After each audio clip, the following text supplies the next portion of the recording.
Only a small fraction of those who enter college as pre-med even apply to medical school, and of those that apply, only 40% get in. Statistically speaking, if you're pre-med, the odds are not in your favor. Why is that, and what can you do about it? Let's find out. Dr. Jubal, MedSchoolInsiders.com. In its simplest terms, the reason there's a large mismatch between those who want to become doctors and those who actually do is a matter of supply and demand.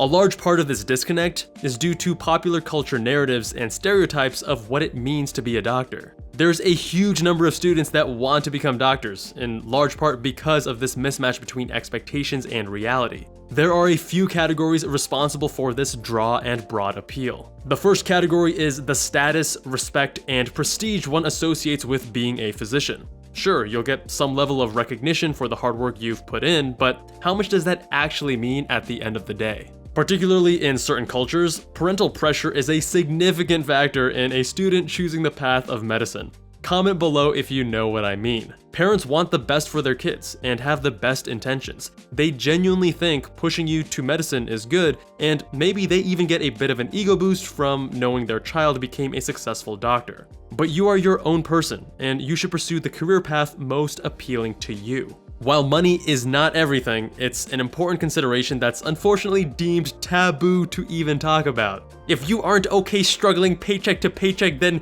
you are just a greedy monster who isn't doing things for the right reason. Being a physician is a unique career path in that it's low risk and medium to high reward. What I mean is that if you follow the tried and true path of becoming a doctor, meaning you get into medical school, then residency, then fellowship, and then become an attending, then it's essentially guaranteed that you'll be making low to mid six figures. Depending on your specialty, maybe even high six figures. It's definitely not easy, but it's a highly structured and predetermined path leading to a comfortable upper middle class lifestyle. In contrast, other professions involve much higher risk. Sure, if you start your own business or become an actor, you can make much more money than the average doctor. But there's no straightforward path, no guarantee, and the overwhelming majority of people who take those paths end up failing.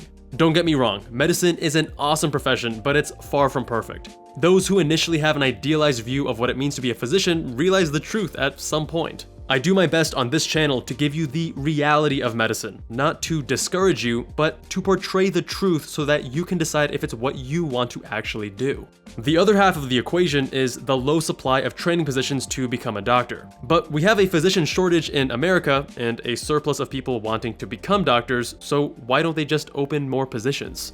More medical schools and more medical student seats are opening each year, which provide additional positions for future doctors to be trained. That's great, but there's still far more interested applicants than there are positions. That's why only 40% of applicants each year get accepted. Regardless, the bottleneck in physician training occurs at the following step, with residency. It doesn't matter how many fresh medical school grads you're minting if they aren't able to complete their residency training.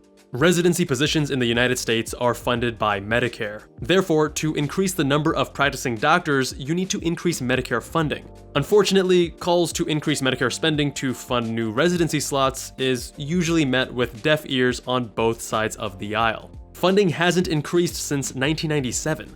It's ultimately in the hands of federal legislators. The Resident Physician Shortage Reduction Act of 2019 proposes adding up to 15,000 new Medicare-funded residency positions over a 5-year time span. The high demand and low supply to become a doctor is further exacerbated by a difficult and complicated path to getting into medical school. There are so many moving parts and components, each with their own unique nuances, and failing to deliver in any category can prevent a student from successfully matriculating to medical school given the high degree of competition.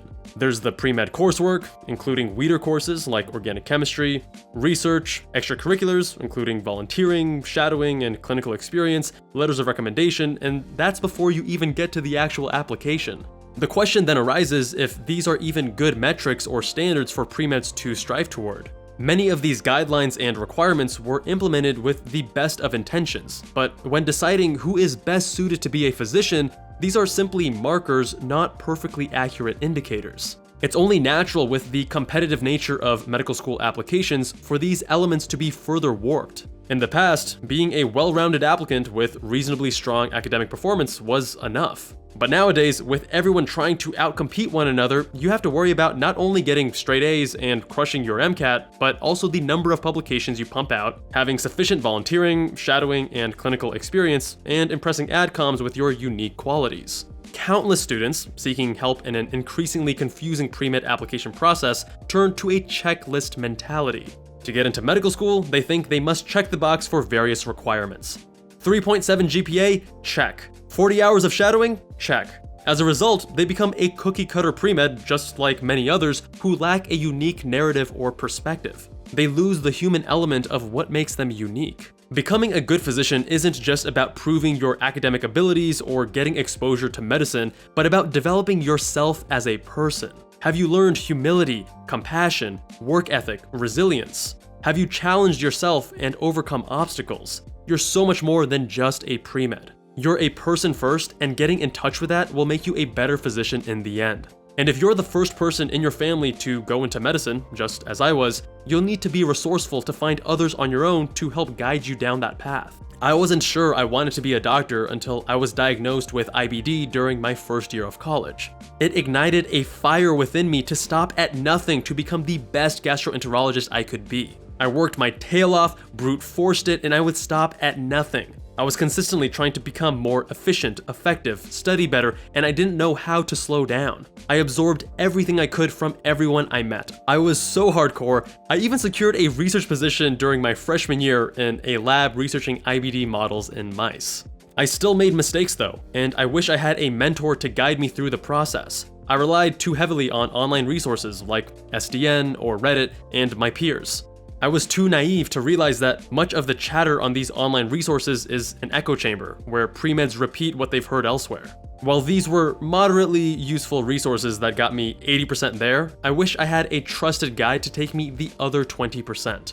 I wanted to learn the nuances, like how to most efficiently find a lab and excel in research, how to craft an effective narrative instead of just checking the boxes, and other less talked about components, like the various strategies to letters of recommendation or how to strike the balance between medical and non-medical extracurriculars. After speaking with my colleagues at Med School Insiders, many of them felt the same. We put our heads together, combined all of our collective expertise, invested thousands of dollars in production, and created the all-new Pre-Med Roadmap to Medical School Acceptance course. It's the resource we wish we had when we were in college. It includes all the finer details and nuances that only the experts know, the secrets we use to get into top medical schools with full tuition scholarships. These are things that most doctors don't even know, and those on online forums have no idea about. Like how to be such a competitive applicant that schools will fight over you, or how to blow away admissions committees by being extraordinarily prolific with research. It's something we're very proud of, and we're confident that you'll find this to be the single most comprehensive and helpful resource for pre-meds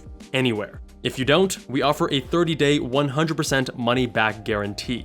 And if you're able to demonstrate financial need, we offer the course at a steep discount to make it accessible to all socioeconomic backgrounds. To see what the course is about, check out this video about how to stand out in research. Trust me, you won't find advice like this anywhere else. It's advanced techniques that a small minority of people are even aware of. Much love, and I'll see you guys in that next one.